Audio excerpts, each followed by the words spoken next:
tare este atât pe final învață. Eu știu să mă veselesc, dar și special pentru nășica noastră, cea mai frumoasă nășica. Nașa e tare este atât pe final învață. Eu știu să mă veselesc, dar și să iubesc. Nașa e tare este atât pe final învață.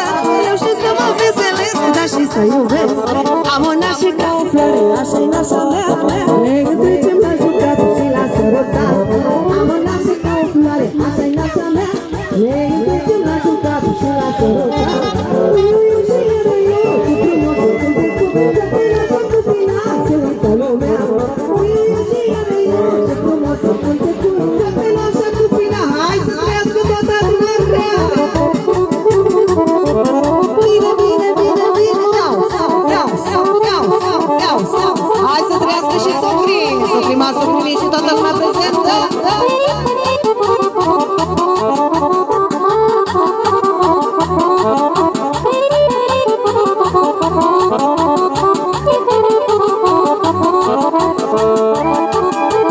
Bine, bine, bine, bine, iau, foarte bine, doamnele, hai cu vocea la maxim.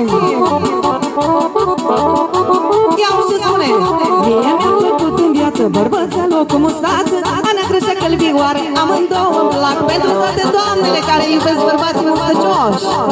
Mie mi-a plăcut în viață bărbățelul cu mustață și pentru domnul Cinerică, da? Are un pic de mustață.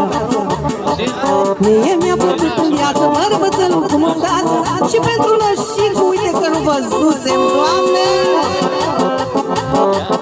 Mie mi-a plăcut în bărbățelul cu mustață, Ana crește călbioară, amândouă îmi plac